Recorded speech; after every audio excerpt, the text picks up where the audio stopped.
We got more unreleased Kendrick, and he's firing shots. What's going on, YouTube? It's only Knox Hill, and we are back the reaction series. So today, man, you guys have been hitting me up in DMs. Apparently, there is another alternate version to Kendrick Lamar's Element that I need to hear.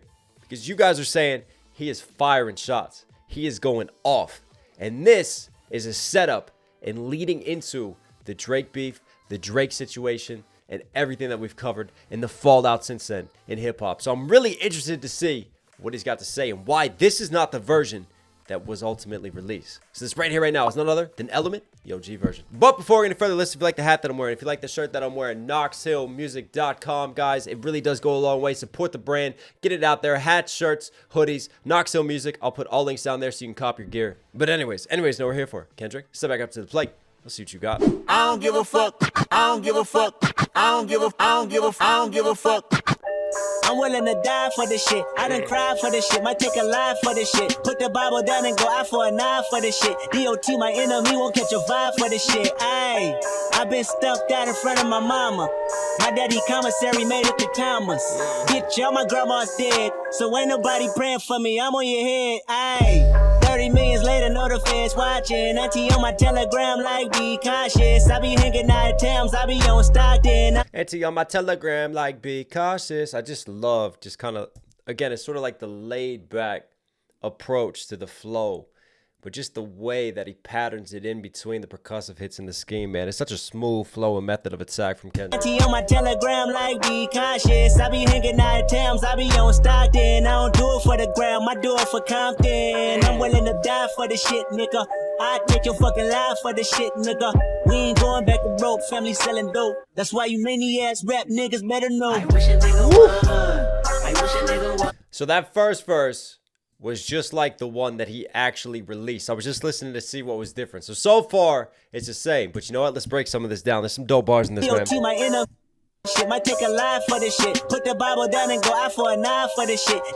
Put the Bible down and go eye for an eye for this shit. You know, it's funny. Like, some of these same themes are coming back around now with his Watch the Party Die, right? Putting the Bible down, because he's always explored his spirituality. He's always explored his faith. And there's always, you know, two paths that he's seen. Is it, you know, the path of peace, or is it the path of war? In this case, not turning the other cheek.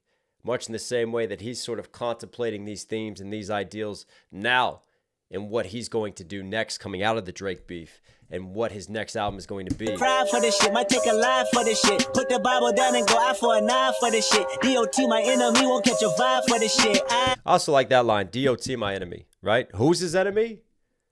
Not external enemies. Dot himself, his multiple personalities, right? And almost this alternate persona and ego and this aggressive side to Dot. The Bible down and go out for a knife for this shit. DOT, my enemy, won't catch a. But also he'll DOT his enemy. So it's clever because he flips it on himself, but also like he'll put a dot, right? He'll put like a red dot on your head and he'll come for you in the scope. Live for this shit. Put the Bible down and go out for a knife for this shit. DOT, my enemy, won't catch a vibe for this shit. Ayy, I've been stumped out in front of my mama. My daddy commissary made it to Thomas. That's another just dope flip. My daddy commissary made it to commas, right? Because now we're pumping funds into his dad's prison shop fund, basically, right? Where he goes and gets his supplies. That's normally family, friends who donate to it, right? So we're flipping the commissary because he's behind bars and letting us know, again, like his sort of come up, getting stomped out in front of his moms, right? The lifestyle that he came from. So it's a smooth kind of flip because in one sense, it's a flex bar, but in another sense, it's a brutal reality of his situation and having a dad who's behind bars. And go out for a knife for this shit. DOT, my enemy, won't catch a vibe for this shit. Ayy, I've been stumped out in front of my mama. My daddy commissary made it to Thomas. Bitch, all my grandma's dead, so ain't nobody praying for me. I'm on your head. Ayy, 30. All my grandma's dead, so ain't nobody praying for me. I'm on your head. I feel the same way. Rest in peace to my grandmother. All my grandma's dead, so ain't nobody praying for me. I'm on your head. Ayy. 30 millions later, know the feds watching. Auntie on my telegram, like, be cautious. Auntie on my telegram. Why? Because Telegram has different cryptic messaging in order to protect yourself from getting tapped versus a text message or a cell phone. So listen, if you want to have some more private conversations, don't do it on text message. You never know who's tapped in and who's listening. But what's really interesting about that line is, like, what's understood underneath of it, right? 30 mil. He's young, he's black, he's rich. And now the Fed's watching the FBI because there is a history of the Feds following influential black figures through the years. And we talked about this on the last breakdown. Someone like MLK. I mean, think about this, right? MLK, who preaches peace and pacifism and a call for change. Such a pivotal figure in our history and just for humanity in general, right? A figure like that was tapped by the Feds, who were so desperate. The FBI was just looking for any loophole in any way to tear him down. And they did find it in the end, but the news never ran with it. And the media outlets just let it go at the time. And that was obviously his extramarital affairs and all that going on behind the scenes. But they were tapped into it. Anytime you got just a prominent black figure, he was being followed.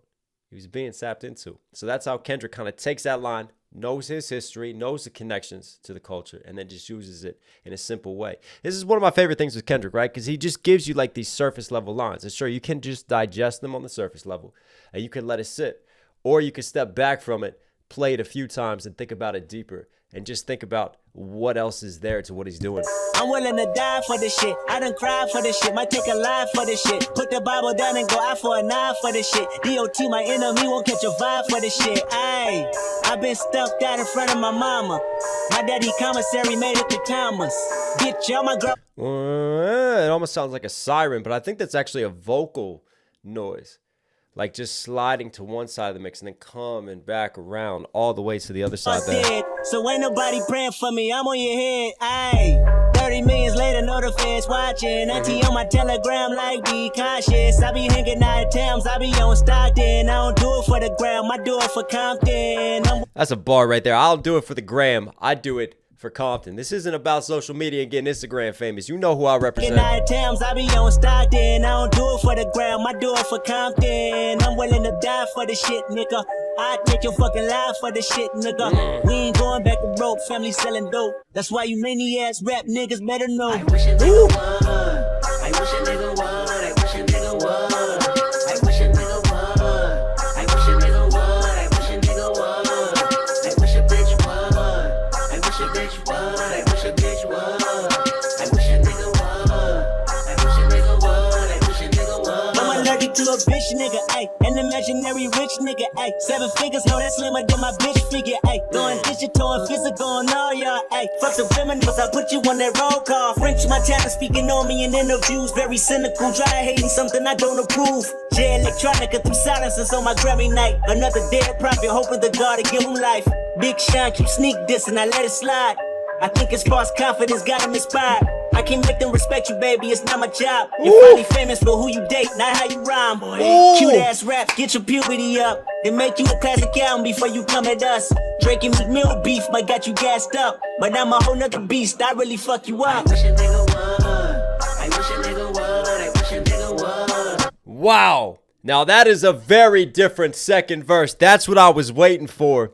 And he is not being indirect in any way there. Line him up in a roll call and just go name by name and call them out, firing at everyone.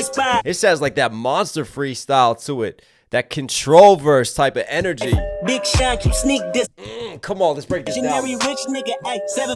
I'm allergic to a bitch nigga, ay. An imaginary rich nigga, ay. 7 figures, no, that's slimmer than my bitch figure, ay.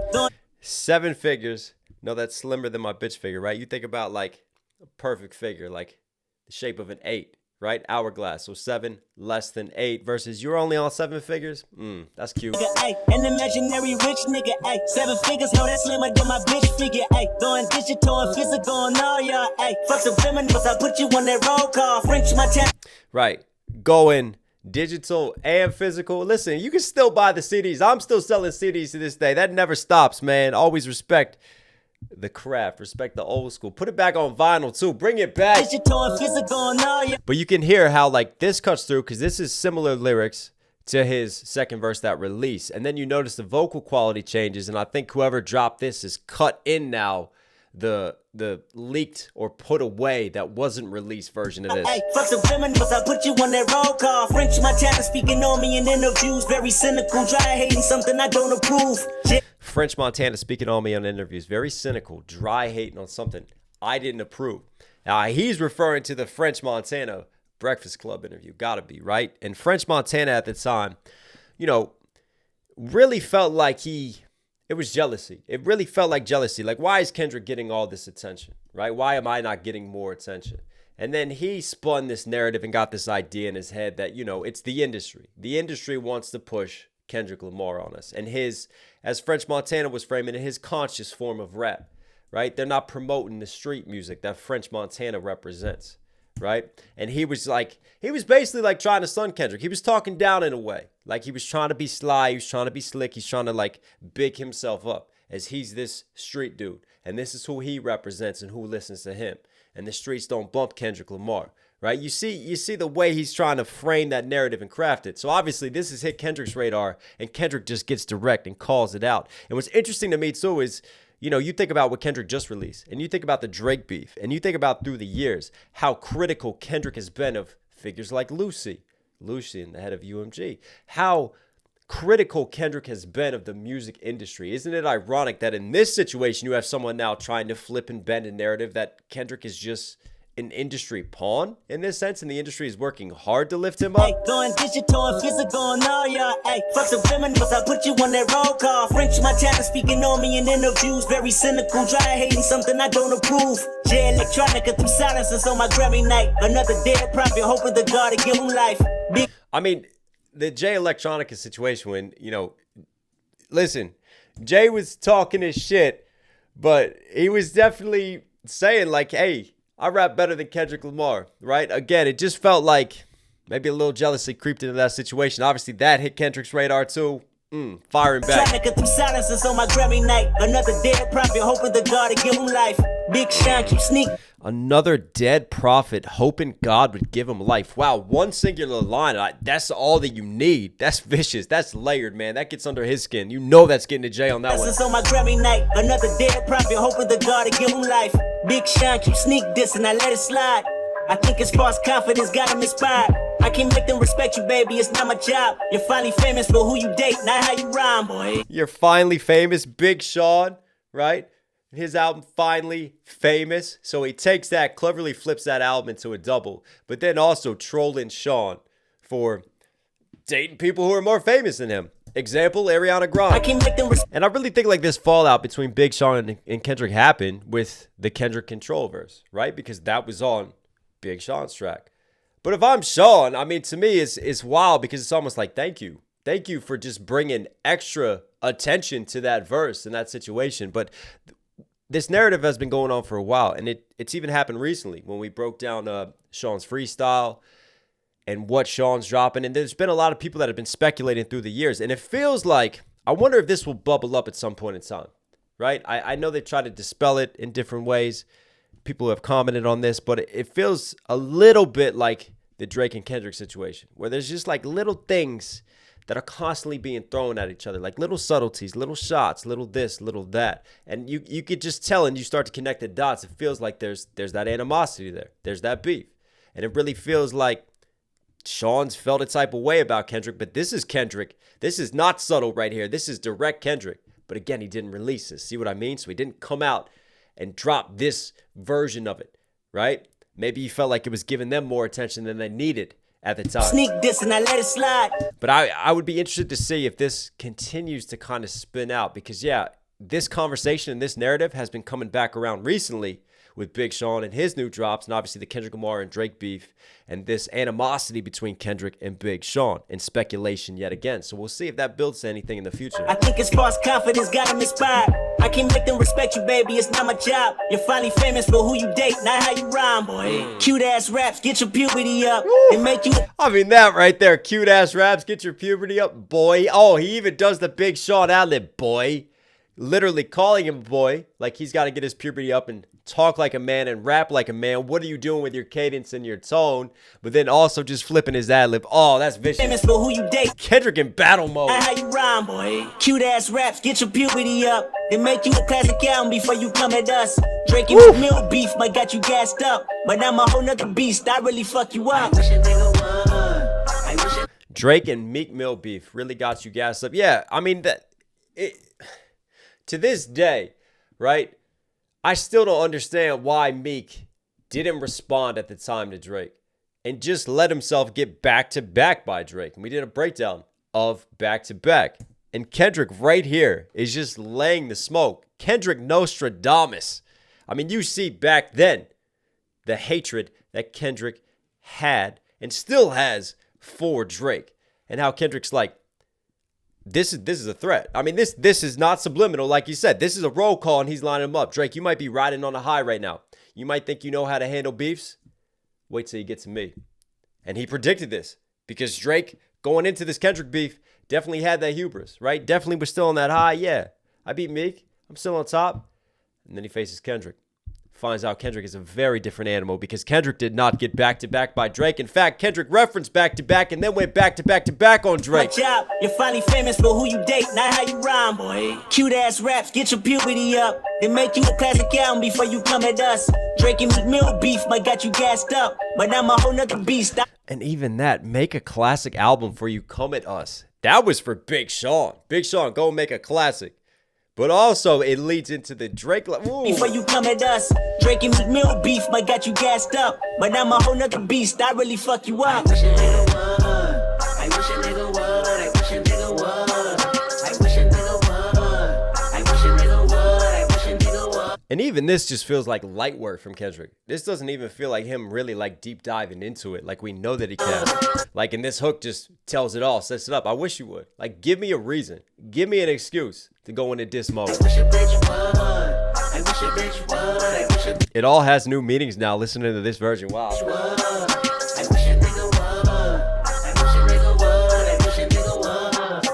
This goes out for those who choose to use disrespectful views on the king of hip hop. Fuck that. Why? This goes out to those who choose to use disrespectful views. I love the way it's almost like cascading, like over top of the beat, like a waterfall flow right there, and very staccato delivery. And then he condenses the U's, the ooh sounds on the rhyme schemes there. That was dope. Out for those who choose to use disrespectful. Yeah, I love that back and forth, man.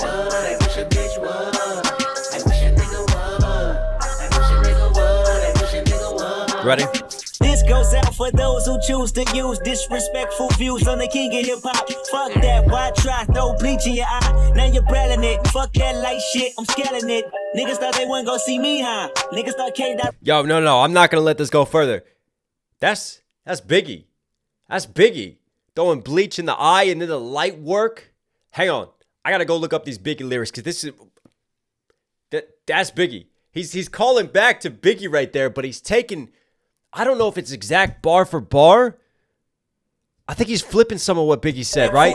When Biggie went after Ghostface. The king of hip hop, fuck that. And Raekwon, right? Yeah, because he was the king of New York, but Kendrick the king of hip hop. For those who choose to use disrespectful views on the not this part. Fuck yeah, that's it. Try, throw bleach in your eye. Now you're brailing it. Fuck that light. Yeah, because the bleach lines was originally Biggie flipping the beats lines. Hang on, let me get to this. So yeah, it is actually that whole bar. This goes out for those that choose to use disrespectful views on the king of NY. Kendrick Lamar flips it in the king of hip hop. Fuck that. Why try? Throw bleach in your eye. And that bleach in the eye is a flip back on Raekwon, who starts trolling Mr. Frank White and Biggie's alter ego and firing shots in that way. So that's like Biggie's just indirect way of addressing Raekwon. It's one of those like if you know, you know. If you're following that beef in that situation, right? Now you're brailing it. Snatch that light shit.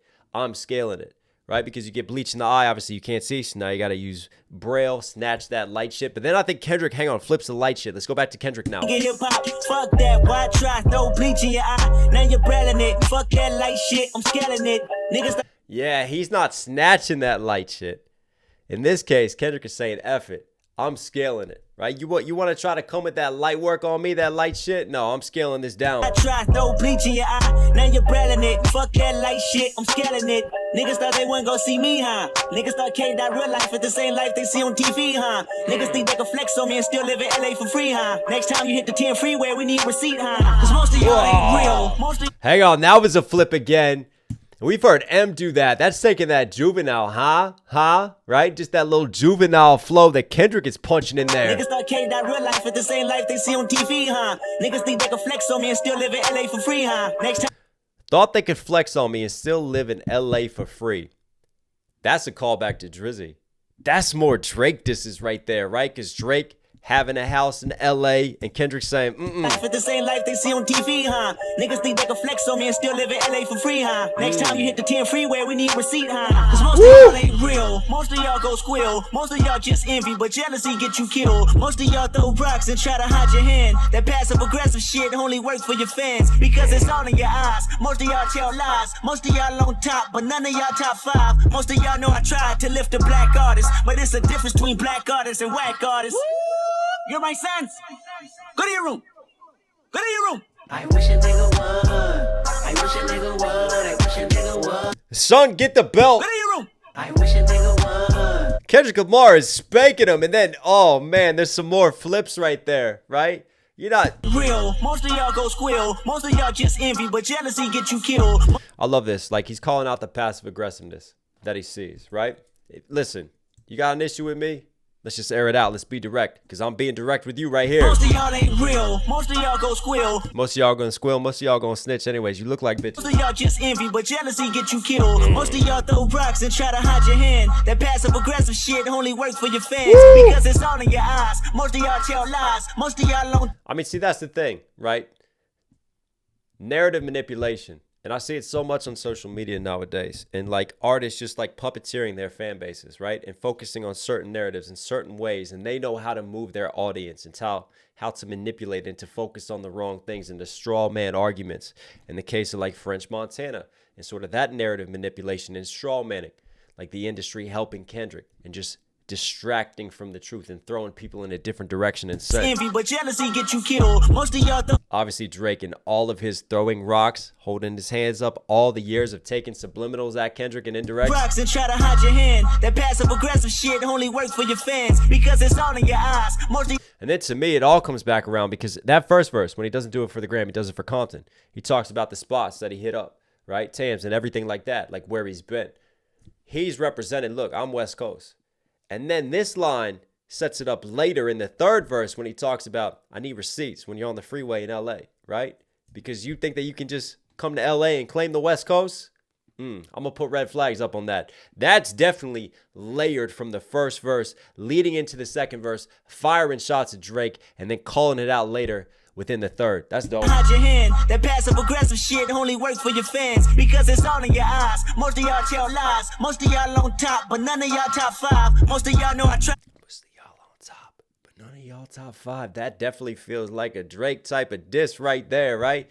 You on the top in terms of the numbers and everything that you're doing, but there's no legacy behind what you're doing. To lift a black artist, but it's a difference between black artists and whack artists. And that line, lift up black artists, right? Which Kendrick Lamar does. And we've just seen it happen with Lecrae and D1 recently. But this is a theme of Kendrick throughout the years, right? But why would I lift y'all up? Why would I help you and give you passes? And he had that in the original as well, but it comes back around. And then to me, he adds that line about sunning them. Most of y'all know I tried to lift a black artist, but it's a difference between black artists and whack artists. You're my sons. Go to your room. Go to your room. I wish a nigga would. I wish a nigga would. Yo, this is diabolical. I wish a nigga would. I wish a nigga would. I wish a nigga would. I wish a nigga would. I wish a bitch would. I wish a bitch would. I wish a bitch would. I wish a nigga would. I wish a nigga would. I wish a nigga would. I don't give a I'll tell you what, I wish that would have dropped with the album. Can you imagine? We may have gotten this Kendrick Drake beef back then if this dropped. I mean, this would have turned a lot of heads, and I can appreciate and understand why it didn't drop, because I've also the attention that song would have got, then you would have spun out, you would have had to deal with diss tracks, but maybe it would have taken away from what is a classic of an album and another masterpiece from Kendrick. I don't know, because, yeah, listen, everything has a time and a place. For Kendrick, this wasn't the right time and the right place to do it. But I feel like all these years later, we can break it down and we can analyze it and appreciate it, because it all leads to where we are today and helps us to understand the bigger picture of what ultimately led to this Kendrick and Drake battle, one of the greatest beefs in hip-hop history. Anyways, Kendrick Lamar, you were Knox Hill certified. Hope you guys like today's video. List for some reason you're here at the end. Obviously, enjoy the content. Do me a huge favor. Support the channel directly. Subscribe, notifications on. Really does go a long way. Also, don't forget to copy your merch, guys. Hats, shirts, hoodies, knoxhillmusic.com. Get the brand out there. Go rep it. It really does help. I love you guys. Stay safe, stay positive. It's Knox Hill. No, catch you again.